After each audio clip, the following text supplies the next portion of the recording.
La autorrealización íntima del ser. De la autorrealización íntima del ser. ¿Por qué estamos nosotros reunidos en este recinto? ¿Para qué? Obviamente tenemos inquietudes, eso es claro, anhelamos algo, no estamos contentos con la forma en que vivimos. Porque, indubitablemente, hay algo que nos mueve internamente, algo íntimo, si no, no estaríamos aquí, en este lugar. Debemos distinguir entre el íntimo y la esencia en sí, podríamos decir, para hablar en síntesis, que es una fracción, dijéramos, del íntimo en nosotros. Desafortunadamente, la esencia se encuentra embotellada entre los agregados psíquicos. Tales agregados personifican a nuestros errores de tipo psicológico. Incuestionablemente, todo defecto, aunque sea invisible para los sentidos externos, está debidamente personificado. En un antiquísimo pasado, la esencia no estaba enfrascada, era libre, se manifestaba plenamente a través de nuestra vida diaria, a través de nuestros sentidos. Entonces la humanidad era inocente, sublime, bella, no se conocía ni el bien ni el mal, todo era de todos y cada cual podía comer del árbol del vecino sin temor alguno. En esas edades, las gentes estaban en contacto con las criaturas de los mundos superiores. En tales épocas los elementales del fuego, de los aires, de las aguas, de la tierra eran visibles y tangibles para todo ser humano. Se parlaba en el orto purísimo de la divina lengua, que como un río de oro, corre bajo la selva espesa del sol.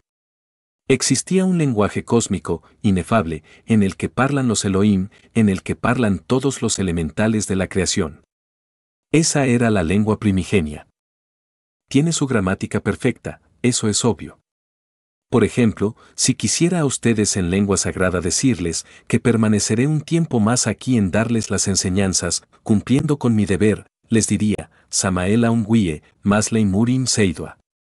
Pero si quisiera decir que luchando y aunque me tocara muchos sacrificios, les diría, Ludeno y Edan. Aquella frase que apareció en el encelado de la pared, en el famoso banquete de Belsasar, y que Daniel interpretó, hallamos pura lengua sagrada, Mene, Mene, Pare Suparsin. También se podría decir, Om Mene Tekel Pare Suparsin, es decir, tu reino será entregado esta noche a medos y persas, y bien sabemos que Babilonia, esa noche, cayó en manos de medos y persas. Así pues, se parlaba en otros tiempos en ese precioso lenguaje. La humanidad era inocente, cualquier humana criatura en las épocas de la Edad de Oro, en plena Lemuria, podía percibir, claramente, la mitad de un oltapamnas. Un oltapamnas tiene unos 5,5 millones de tonalidades del color y era perceptible para cualquier ser humano. Los iniciados, los que se habían educado esotéricamente, podían percibir, claramente, todo un oltapamnas, menos una tonalidad, que solamente la puede percibir la infinitud que todo lo sustenta, el omnimisericordioso, el omnisciente y omnipenetrante eterno Padre cósmico común. Se usaban normalmente, en la Lemuria, unas 300 consonantes y unas 51 vocales. A través del tiempo los ojos se fueron atrofiando, y la capacidad ablativa también fue disminuyendo. El olfato fue disminuyendo poderosamente, degenerando, y después de la sumersión de Atlántida, la raza humana se precipitó, definitivamente, por el camino de la degeneración. Ahora sí, apenas se perciben los 7 colores básicos del espectro solar y unas pocas tonalidades, esa es la cruda realidad de los hechos. Un perro tiene un olfato mejor que el que podemos tener nosotros, con el olfato puede seguir las huellas de su amo. El águila puede percibir una lagartija a miles de metros de altura y precipitarse desde lo alto para atraparla. Hay criaturas animales cuyos logros espirituales, cuyos logros del ser, son mejores que los nuestros, esa es la cruda realidad de los hechos. Así pues, ha llegado la hora, conviene saberlo, de que nosotros marchamos por el camino de la involución, de la degeneración. Cuando la esencia era libre estaba despierta, entonces era todo luz en nosotros, se decía que estábamos en el Edén. Pero cuando el ego surgió en nosotros, la esencia quedó embotellada entre él mismo. Cuando la esencia era libre, existía la fe verdadera, producto del verdadero saber, pero cuando el ego surgió y la esencia quedó enfrascada entre el mí mismo, indubitablemente, se perdió la fe. Hoy el escepticismo reina soberano sobre la faz de la tierra. Es bueno saber que desde el siglo XVIII para acá, el escepticismo tomó gran fuerza entre toda la humanidad, envenenó las mentes humanas. Antes del siglo XVIII, las gentes veían claramente, en España, frente a sus costas maravillosas, la famosa isla non trabada o encubierta, isla sobre la cual existen muchas leyendas. Es una isla de la cuarta vertical, una isla que se encuentra en estado de giñas hollinas. Pero desde que el escepticismo pudrió, dijéramos, las mentes humanas, desde el siglo XVIII para acá, la non trabada se hizo invisible, ya nadie la ve y existe, pero nadie la ve. Hablarle de elementales o de duendes a los primitivos habitantes de Irlanda, en las épocas de los hiperbóreos, era tan natural como nosotros hablar hoy en día del chile o de la cebolla, o de las papas. Las gentes convivían con los elementales, hoy los bribones del intelecto se ríen de todas esas cosas. Cuentos para niños pequeños, dicen. Todavía nuestras generaciones pasadas eran un poco distintas.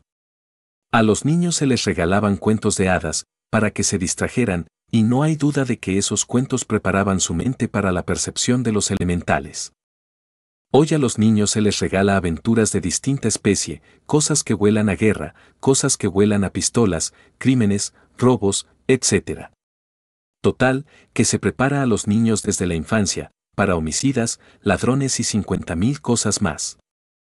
Así pues que, a medida que va pasando el tiempo, el ego ha ido tomando más y más fuerza, y la esencia, la conciencia ha quedado cada vez más y más aprisionada entre el ego. Hoy en día, cuando uno nace, es obvio que logra la esencia expresarse un poco. Bien sabido es que toda persona normal, común y corriente, posee un 97% de subconsciencia y un 3% de conciencia o esencia libre. Al venir al mundo, al retornar, al regresar, al reincorporarnos, ese 3% de esencia libre impregna al huevo fecundado y se manifiesta en el cuerpo del recién nacido. El 97% subconsciente de esencia está enfrascado entre los yous, los agregados psíquicos, no tiene oportunidad de expresarse. Así pues, lo que se expresa en el niño es la esencia libre, el pequeño porcentaje de esencia libre, eso le da autoconciencia, objetividad consciente. Un niño recién nacido es autoconsciente, pero el adulto cree que el recién nacido es inconsciente, que no se da cuenta de nada y se equivoca.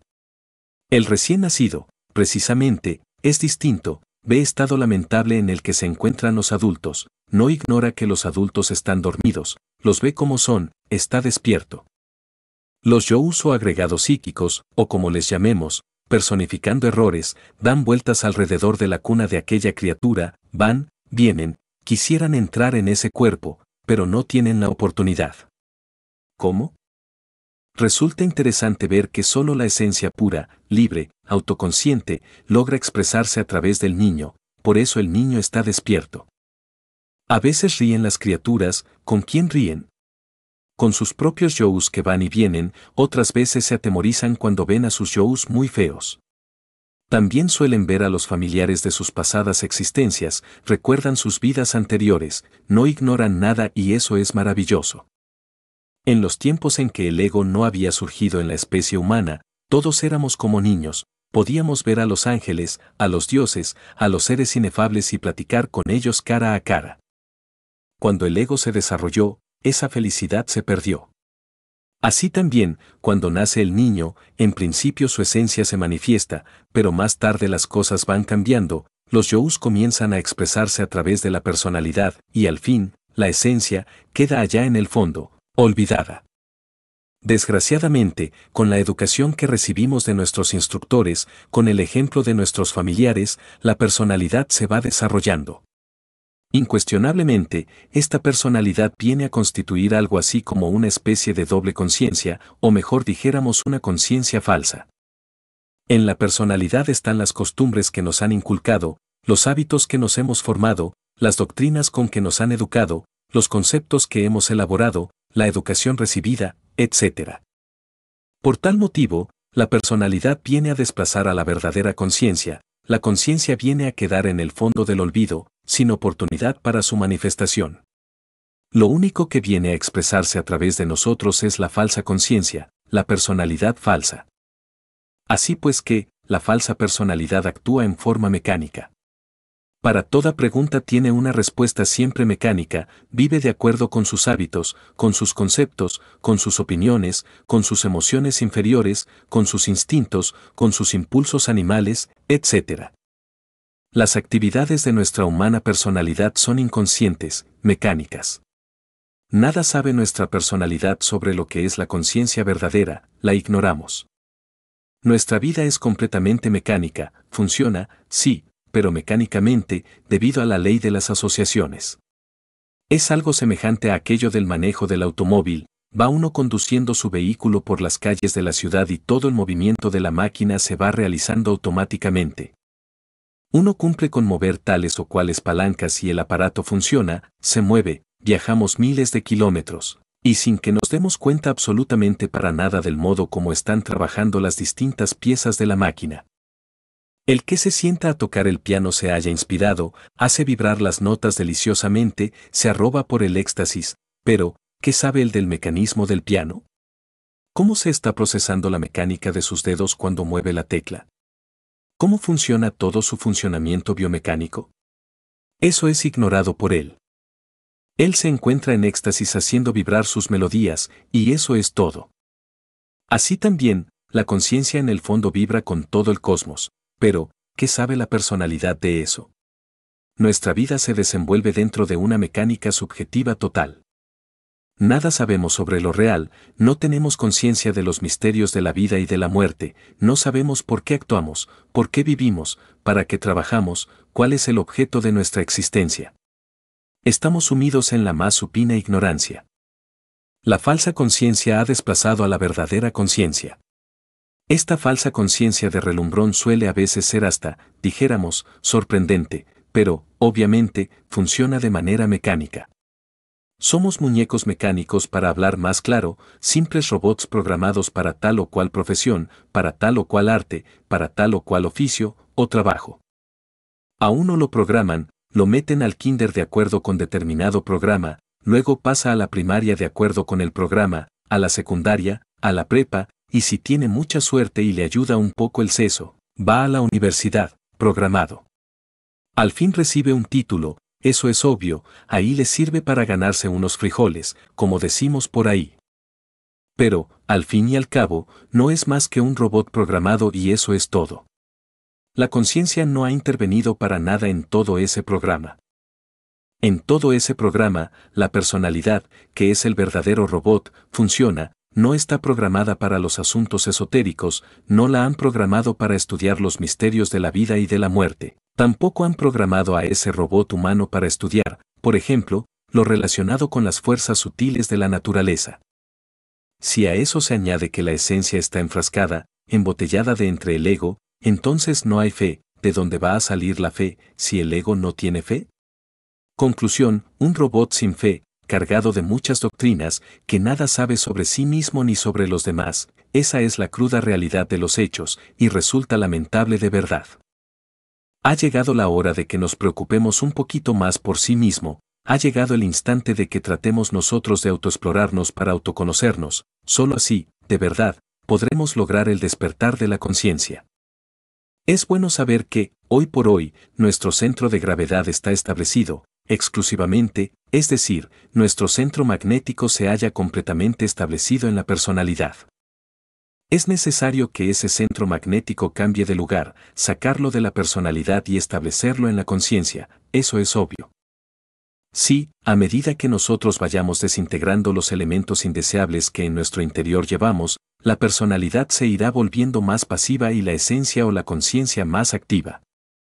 Cuando la totalidad de los elementos indeseables que en nuestro interior cargamos sean reducidos a polvareda cósmica, la conciencia estará 100% activa, y la personalidad totalmente en paz, se convertirá ella. Entonces, en el vehículo de la conciencia, cuando eso sea, poseeremos nuestra alma.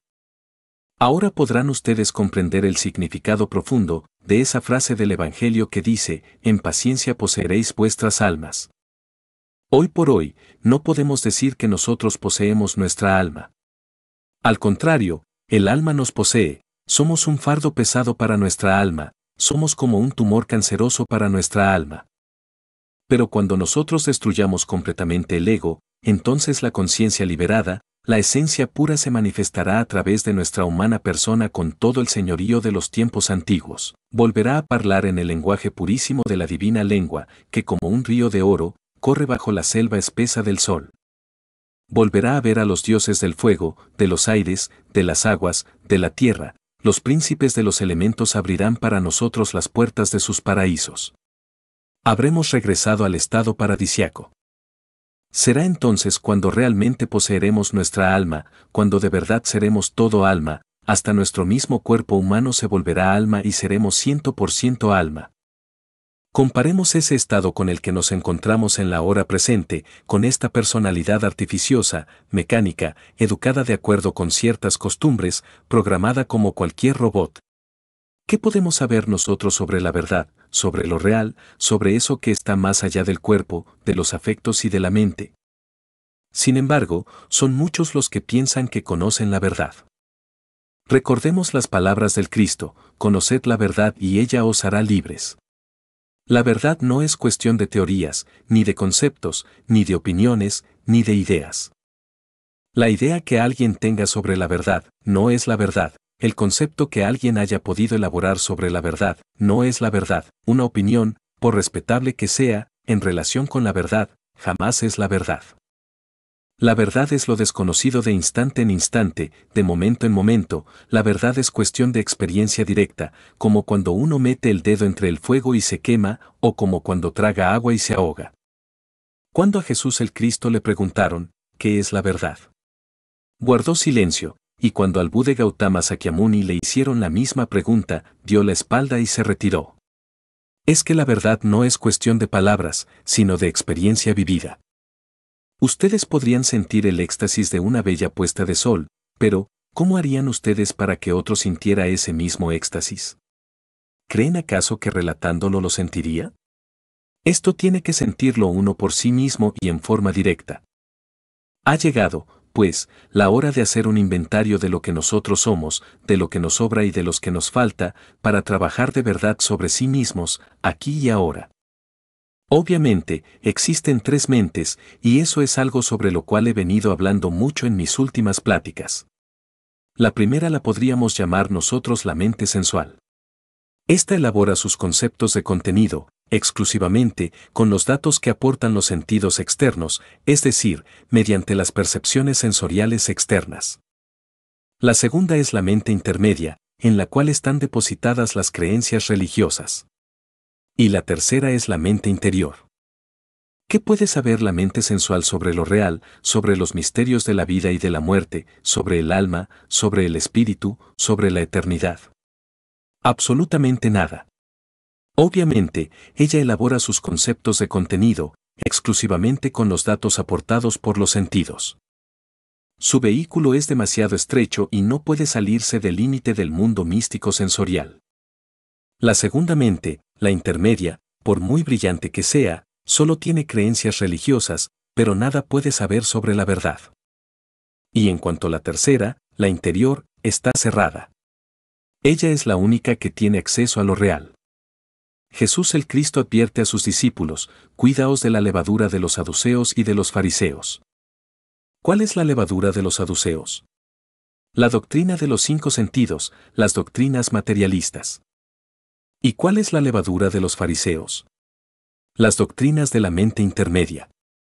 Bien sabemos nosotros que los fariseos concurren a sus templos para que otros los vean, asisten a sus ritos por cumplir con un deber, pero jamás trabajan sobre sí mismos. Ocupan siempre los primeros puestos en las sinagogas y en las plazas públicas, pero por dentro están llenos de toda clase de podredumbre, y de huesos, y de muerte.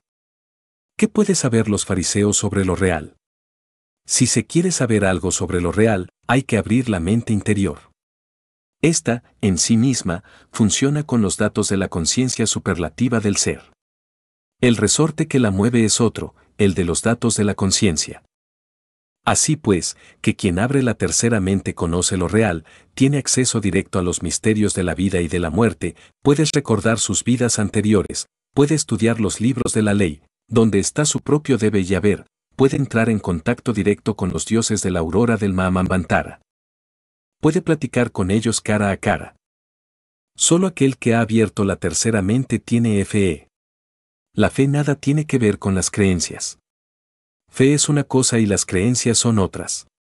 La fe es sapiencia de verdad, conocimiento directo, vívido, de lo real, comprensión auténtica de la ciencia universal, conocimiento puro, más allá del podridero de las teorías.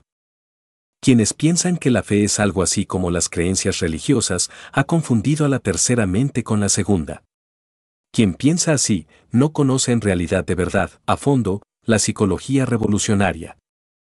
Hay necesidad de abrir la tercera mente, cueste lo que cueste.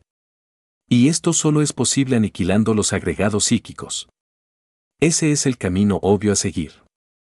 Más en esto de la aniquilación de los elementos indeseables que en nuestro interior cargamos, debe existir una didáctica de fondo y una dialéctica vívida, la dialéctica de la conciencia. Mucho se ha hablado sobre dialéctica, pero en verdad lo importante es la dialéctica de la conciencia, los eventos vívidos de la conciencia superlativa del ser. Necesitamos de verdad, repito, empezar a autoobservarnos psicológicamente, si es que de verdad anhelamos, un día, liberar la esencia, para regresar al estado paradisíaco original. La autoobservación psicológica es fundamental, eso es ostensible. En el terreno de la vida práctica podemos autodescubrirnos, eso es obvio. En el terreno de la vida práctica está el gimnasio psicológico de nuestra propia existencia. Sin eso del gimnasio psicológico, el autodescubrimiento resulta imposible. Es en el gimnasio psicológico de la vida donde podemos autodescubrirnos. La interrelación es formidable, indubitablemente, en relación con nuestros familiares, con nuestros compañeros de trabajo, con las amistades en la calle, en la escuela, etc. Los defectos que llevamos escondidos afloran espontáneamente, y si nosotros nos hallamos en el estado de alerta percepción, alerta novedad, entonces, los vemos tal cual son. Defecto descubierto debe ser enjuiciado analíticamente y posteriormente eliminado. A los maestros Gurdjieff, Ouspensky, Collins, Nicole, etcétera, etcétera, etcétera, descubriremos, con profundo dolor, un grave error. Sucede que Gurdjieff se pronunció contra la serpiente ígnea de nuestros mágicos poderes y dejó a sus discípulos sin armas. El Instituto para el Desarrollo Armonioso del Hombre, en París, de hecho, está fracasado. Gurdjieff hizo conocer la doctrina de los múltiples yos, la trajo del Tíbet, no es propia, viene del Tíbet la doctrina de los muchos, y eso lo sabemos quienes hemos ahondado en el budismo tántrico, mas, cometió un error. Pronunciarse contra la Kundalini. Es bueno que sepan ustedes que hay dos serpientes, la que sube por la médula espinal hasta el cerebro, y la que se precipita desde el coxis hacia los infiernos atómicos del hombre. A la primera se le denomina la Kundalini, a la segunda, el abominable órgano kundartiguador. La que sube, es la serpiente de bronce que sanaba a los israelitas en el desierto y la serpiente que se enroscaba en la vara de Esculapio, el dios de la medicina. La que baja, es la serpiente tentadora del Edén, es la horrible serpiente pitón de 7 cabezas que se arrastraba por el lodo de la tierra y que Apolo, irritado, hirió con sus dardos. Esta última, es la que tiene a la humanidad hipnotizada. Los diversos agregados psíquicos que en nuestro interior cargamos y dentro de los cuales se halla embutida la conciencia, son el resultado nefasto del poder hipnótico del abominable órgano kundartiguador, la serpiente descendente. Ahora comprenderán ustedes por qué esa horrible pitón tiene hipnotizada, en forma masiva, a toda la humanidad.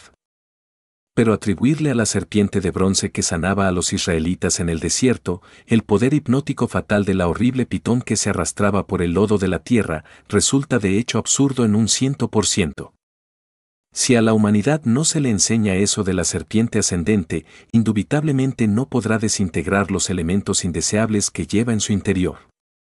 Por tal motivo, el muy respetable y muy venerable maestro Gurdjieff cometió un gravísimo error. Enseñó la doctrina de los muchos tal como los lamas la enseñan en las tierras de Tsongkhapa, empero, no le entregó el armamento a los pobres discípulos. Si les negó las armas, ¿con qué van a destruir los agregados psíquicos, los yous? La mente no puede hacerlo. El mismo Krishnamurti lo reconoce, ¿entonces qué? Solo mediante la serpiente ígnea de nuestros mágicos poderes es posible desintegrar los agregados psíquicos inhumanos que en nuestro interior llevamos. Estoy hablándoles a ustedes a la luz de la experiencia vívida, y voy a repetir, esta vez, un relato que muchas veces he repetido, pero que convienen a veces esas repeticiones, para bien de los mismos estudiantes. Hace muchísimos años atrás lidiaba yo con un ego de lujuria, hallándome fuera de la forma densa, se me sometía a múltiples pruebas de castidad y entonces, fracasaba. En el mundo físico siempre salía victorioso. Llevaba una conducta ascética, control total de los sentidos y de la mente. Pero fuera del cuerpo la cosa cambiaba, cuando se me sometía a prueba, algo surgía en mi mente, un yo antiquísimo de lascivia, y entonces fallaba lamentablemente. Apelé a los sistemas de Krishnamurti y de Gurdjieff, comprensión de fondo, profunda, a través de la meditación interior.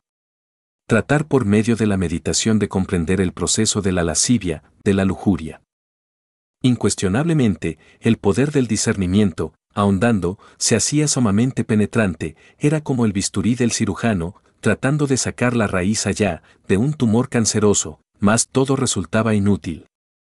Un día de esos tantos, en profunda de meditación me hallaba, tratando de discernir lo que es proceso de la lujuria, tratando de comprender lo que es ese yo, de acuerdo con los sistemas de Gurdjieff, de Nicole, de Krishnamurti, y de muchísimos otros, cuando, para desgracia mía, me sucedió un fenómeno insólito. Como quiera que la concentración fue demasiado penetrante, abandoné el cuerpo físico, y entré, pues, en ese mundo que llamaríamos astral. Entonces, me encontré dentro de una lujosa mansión, acariciando a una dama, amándola, enamorándola, etc.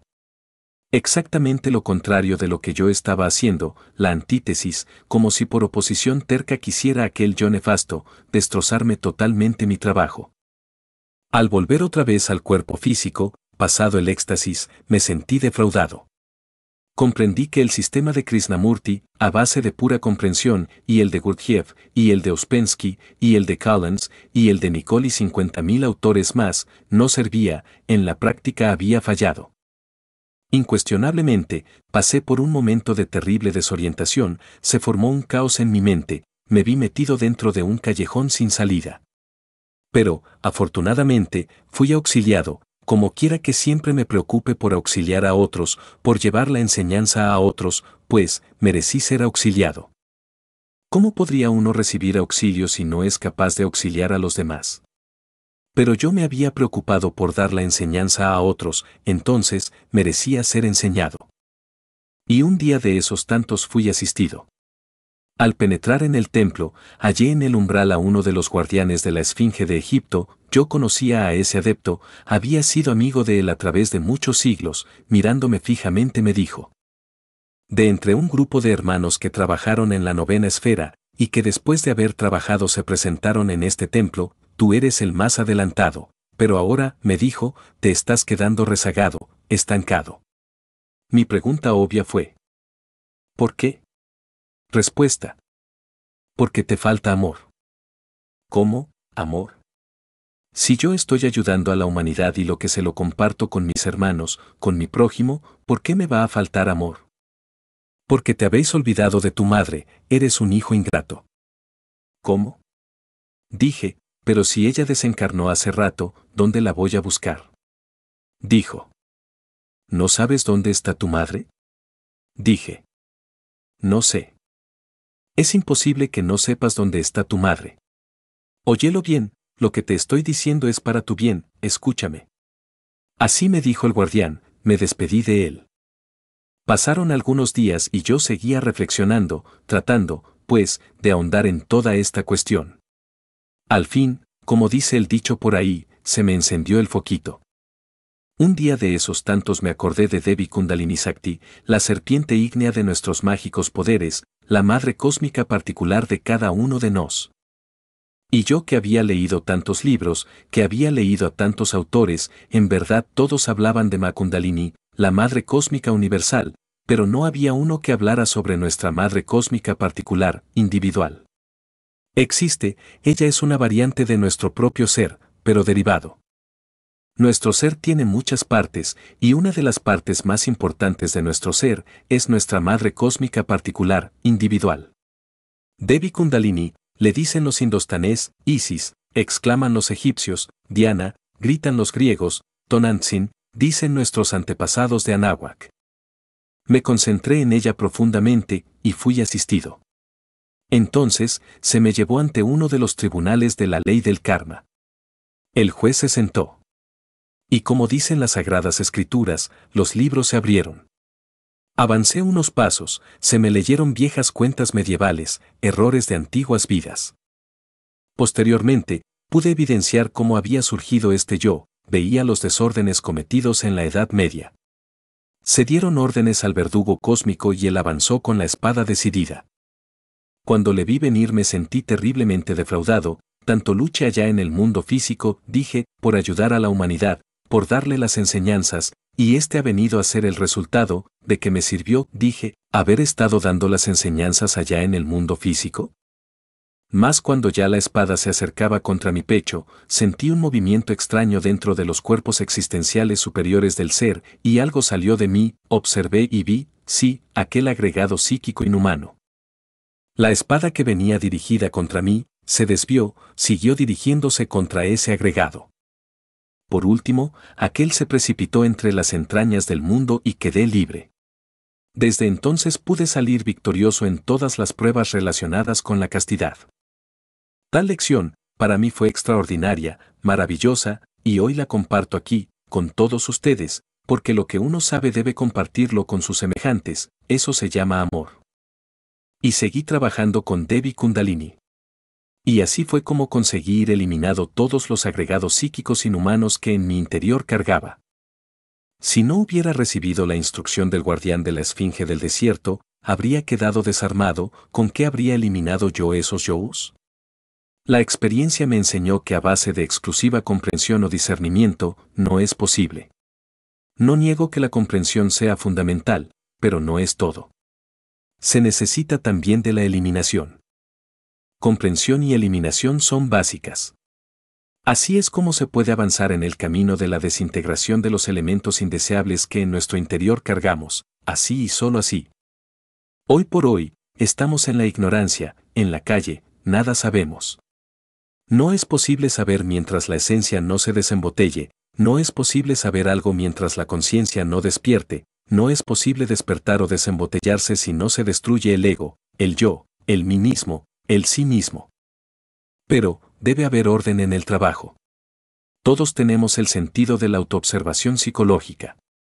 Desgraciadamente, tal sentido se encuentra atrofiado en la raza humana. Es necesario que ese sentido entre en una nueva actividad. Cuando uno comienza a autoobservarse, es porque ese sentido ya comienza a entrar en actividad. En principio uno no ve los yous. Más tarde, a medida que ese sentido se va desarrollando, va viéndolos tal cual son, y va conociendo por experiencia vívida, directa, el resultado de su trabajo. Aunque son múltiples yous, aunque estos no guarden concordancia alguna, aunque estos no guarden ordenamiento de ninguna especie, el ser interior, profundo, para ser más claro, nuestra divina Madre Cósmica, va estableciendo un orden en el trabajo. Lo digo basado en la práctica. A mí me tocó trabajar muy duro, primero que todo con los yous infrahumanos de las infradimensiones naturales, después, con aquellos yos del mundo astral, posteriormente, con los yous de la mente y más tarde con los yos causas, y por último, con yos de la misma conciencia del ser. Esto último podrá parecerles extraño a ustedes. Quiero que sepan que antes de que aparezcan las causas que originan yous, las causas erróneas, se alteran algunos átomos de la conciencia del ser. Y esos átomos alterados se convierten en yous tentadores. Hay que aniquilarlos para que la conciencia, soberana, quede libre. Así pues, pude ir entendiendo que se establecía un orden en el trabajo. Es que las partes superiores del ser como son, Devi Kundalini, y el Padre que está en secreto, o el Shiva particular, individual, o mejor dijéramos el Brahma particular, individual, que está más allá de Shiva, pues, habían establecido un orden maravilloso. A medida que uno avanza en la autoobservación de sí mismo, suceden eventos que sorprenden, un día de esos tantos, podemos hallarnos, por ejemplo, en el mundo astral, nuestro cuerpo físico yace dormido entre el lecho. Entonces venimos a descubrir, con asombro, un vil y nuevo yo. Tal vez un yo de los celos que creíamos ya no tener, tal vez un yo de ira que creíamos ya no poseer, tal vez un yo de envidia que creíamos no haber tenido jamás. Tal evento a mí para trabajar. Y desde ese instante nos dedicamos a trabajar, primero por comprender y segundo por aniquilar aquel nuevo yo. Otro día, no importa cuál, surge otro defecto que ni remotamente sospechábamos. A ese debemos trabajarlo hasta aniquilarlo. En una reunión de amigos, resultamos de pronto peleándonos por ahí, posiblemente nos hirieron el amor propio. Fundamento más que suficiente como para trabajar contra el yo del amor propio. Conforme ya vayamos nosotros estructurando nuestro trabajo, veremos que tiene un orden. Entonces, se forma en nosotros eso que podríamos denominar memoria-trabajo. Cada yo que hemos visto nos da una fotografía psicológica, y mucho más tarde, si reunimos un grupo de todos esos yous que hemos visto a través de distintos eventos psíquicos, tendremos una figura de nosotros mismos, de lo que éramos. Si confrontamos esa figura de lo que éramos con lo que ahora somos, notaremos el cambio y nunca jamás volveremos a querer ser lo fuimos. Todo esto es el resultado de la memoria-trabajo. Dentro de nosotros mismos existen tinieblas impenetrables, profundas, abismales. Y a medida que los yous estos se van desintegrando, la conciencia, que es luz, se irá abriendo paso entre esas tinieblas, pero las tinieblas más profundas no la comprenden. Recordemos aquella frase del Evangelio que dice, la luz vino a las tinieblas pero las tinieblas no la comprendieron. Y la luz se va abriendo paso entre las profundidades abismales de nuestro propio interior. Y al fin, la luz vence a las tinieblas. La luz es conciencia, la conciencia es luz.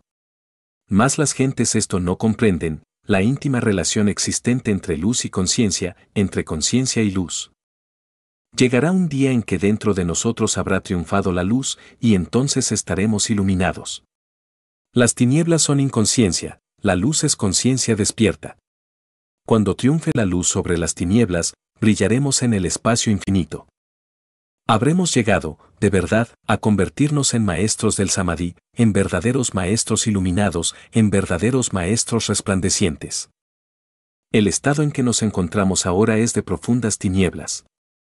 Somos míseros robots, como ya lo dije, programados, desgraciadamente. Ha llegado la hora de entender estas cosas, hay que comenzar a observarnos psicológicamente. Ante todo, debemos admitir que tenemos una psicología particular. La gente fácilmente acepta que tiene un cuerpo físico porque puede tocarlo, pero no aceptan, la mayoría, que tiene una psicología particular, porque no pueden verla. La mente sensual no puede ver la psicología íntima. Pero cuando alguien acepta que de verdad tiene una psicología, empieza a observarse a sí mismo. Aquel que empieza a observarse, ya da una esperanza, ya de hecho se hace diferente ante los otros. Alguien que se está observando, incuestionablemente, puede llegar a cambiar si así lo quiere. Pero mientras no comience a verse a sí mismo, continuará con la conciencia dormida, en profundas tinieblas, y eso es lamentable. La vida práctica es maravillosa, podemos observar nuestras actitudes, ¿cuáles son? Hay una íntima relación existente entre las actitudes y los eventos. Un evento, por grave que sea, podría hacerse maravilloso si asumimos una buena actitud. Una circunstancia, por magnífica que sea, podría tornarse negativa y perjudicial si asumiéramos una actitud equivocada. La actitud que nosotros asumamos en cada instante es definitiva. ¿Cómo nos comportamos nosotros, por ejemplo, ante el empleado de una tienda, de una tlapalería, de una mercería? ¿De qué manera? Tal vez nos disgustamos porque no nos trajo la mercancía exacta que le pedimos, porque es lerdo, porque no nos comprende, le miramos con enojo, ¿verdad? Y hasta le regañamos. Quisiéramos cambiarle, cuando en verdad somos nosotros los que debemos cambiar, somos nosotros los insolentes. Posiblemente estamos engreídos, es por eso que miramos en esa forma al tendero o al empleado de una tienda. El engreimiento tiene tantas fases, es el peor enemigo de la disolución del ego. Si uno se engríe de la virtud de la castidad, de hecho, la pierde. Aquel que dice, yo soy casto, yo estoy trabajando en la novena esfera, soy gnóstico 100%. Incuestionablemente, resulta en el fondo un perverso fornicario. Aquel que dice, yo ya llegué a la humildad, yo no tengo orgullo con nadie, yo con todo el mundo me manejo bien, aunque sea el más infeliz le tengo estimación, aprecio, en mi casa recibo a todas las personas. Bueno, ese que así se engríe de la virtud de la humildad, indubitablemente, se parece a Aristipo, el filósofo aquel de Grecia, que poniéndose una túnica de tremendos agujeros, para demostrarle a todo el mundo su humildad, agarró el palo de la filosofía y se fue por las calles de Atenas, y llegando ante Sócrates, éste exclamó, «Oh Aristipo, se ve tu vanidad a través de los agujeros de tu vestidura». Cuentan de Diógenes Laercia que, penetrando en la casa de Sócrates, pisando fuertemente, dijo: «Pisando tu orgullo, Sócrates, pisando tu orgullo». Entonces Sócrates respondió: «Sí, Diógenes, con tu orgullo pisas mi orgullo». Así pues, no nos llenemos de engreimiento, porque ese defecto es el peor enemigo de la disolución de los agregados psíquicos. Existen virtudes verdaderas y virtudes falsas.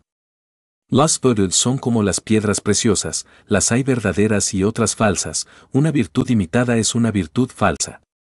Por ejemplo, si uno se propone ser sereno, manso de corazón, no tener ira, si propone imitar la virtud de la mansedumbre, parecería como si de verdad tuviera la virtud. Yo he conocido casos de individuos que decían, yo no tengo ira contra nada.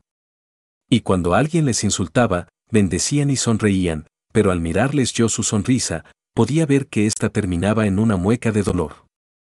Total, ellos trataban de imitar una virtud pero no la tenían, ellos imitaban la virtud de la mansedumbre, pero, realmente, no la poseían.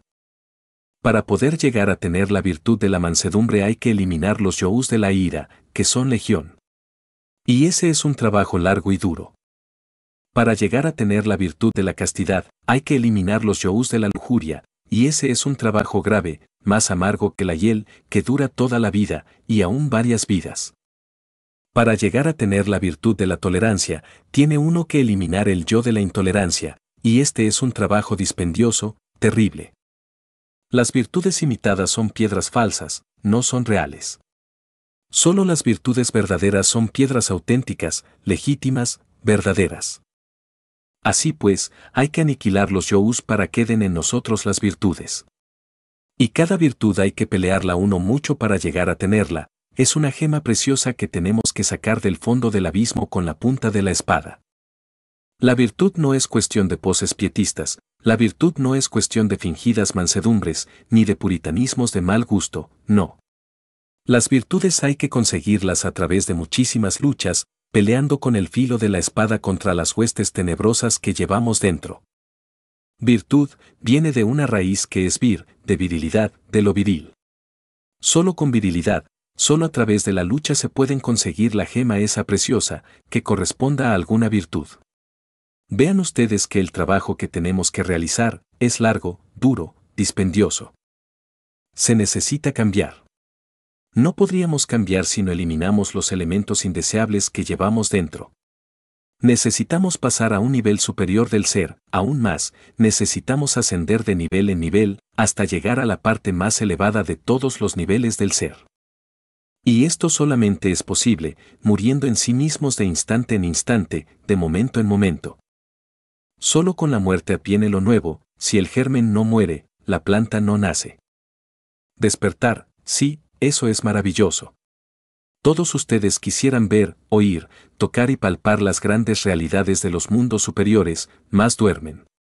¿Cómo podrían uno llegar a la experiencia de lo real si tienen la conciencia dormida? Mas si uno destruye al ego, la conciencia despierta y entonces conoce lo real.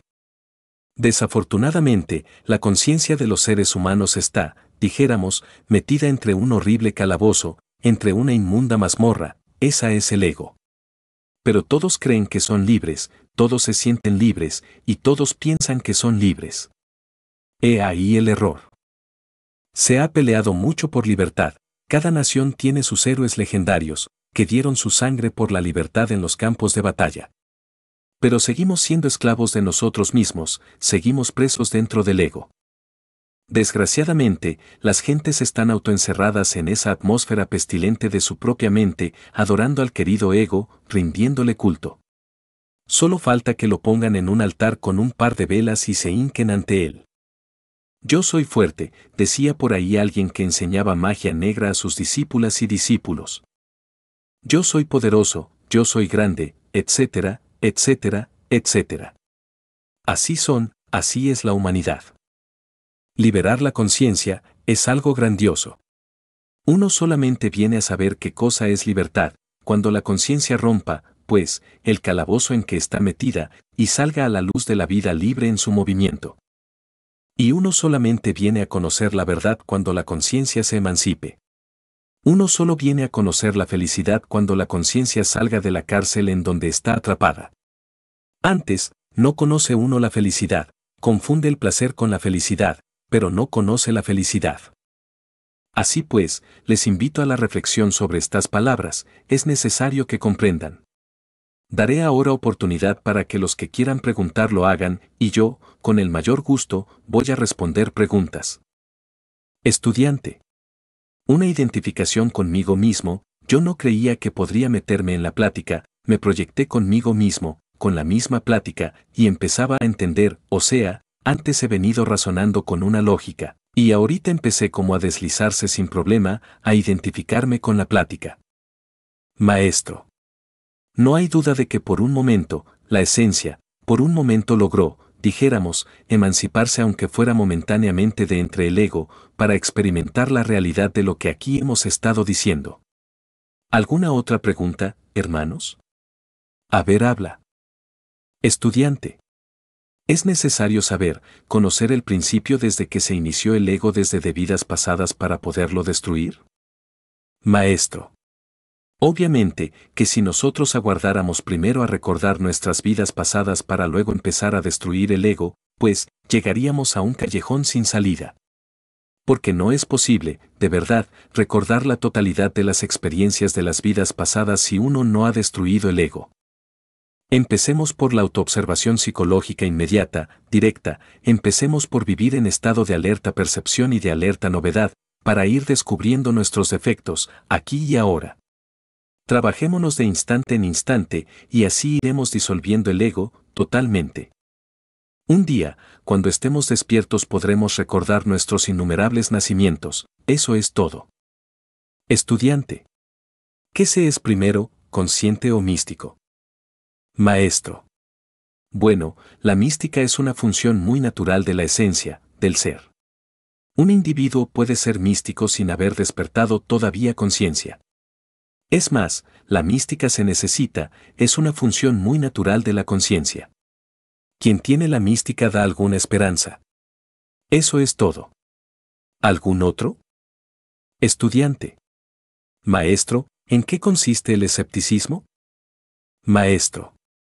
Pues, el escepticismo tiene por fundamento la ignorancia. Como quiera que la humanidad no ha abierto la mente interior, como quiera que la humanidad, únicamente, está atrapada por la mente sensual, que elabora sus conceptos de contenido, exclusivamente, con los datos aportados por los 5 sentidos, incuestionablemente. Nada puede saber sobre lo real. ¿Cómo podría la mente sensual saber de lo real, si no está programada para lo real? Está programada para el mundo místico sensorial, externo, pero no para las extrapercepciones, no para la evidencia del ser. El escepticismo es característica peculiar del ego y de la mente sensual, funcionalismo básico de la mente sensual y del ego. Cuando uno abre la mente interior, el escepticismo concluye. Pero para abrir la mente interior, hay que aprender a pensar psicológicamente.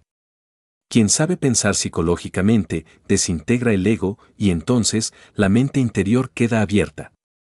La mente interior funciona, estrictamente, con los datos de la conciencia, con los datos de los centros superiores del ser. Por eso tiene acceso directo a lo real, a la verdad. Pero la mente sensual, es imposible que pueda tener acceso a lo real. Debemos cuidarnos de la doctrina de los saduceos, la mente sensual, y de la doctrina de los fariseos, que concurren a sus ritos, a sus cultos, etc., pero sin ánimo de trabajar jamás sobre sí mismos. Si uno se aparta de la doctrina de los saduceos y de la doctrina de los fariseos y aprende a pensar psicológicamente, disuelve el ego y al fin, concluye abriendo la mente interior. Esta le da a uno evidencia de lo real, esta le proporciona a uno los datos del saber del ser, Esta le permite a uno vivenciar todo lo que es, lo que ha sido y lo que será. Entonces surge la FE, que no es otra cosa sino sabiduría verdadera, auténtica. Estudiante. Usted nos decía ahorita, maestro, que cuando uno despierta la conciencia y elimina los egos, entonces puede ver a los ángeles, a todos los seres superiores. Entonces, habiendo hecho eso, por ejemplo, ¿se podría hablar con Jesús de Nazaret, por ejemplo? Maestro. Jesús de Nazaret es un maestro que pudo lograr la resurrección. Junto con él hay muchos otros maestros resurrectos, y todo el que está despierto, puede entrar en contacto con esos maestros que forman el círculo esotérico de la humanidad divina. Pero hay que estar despierto para entrar en contacto consciente.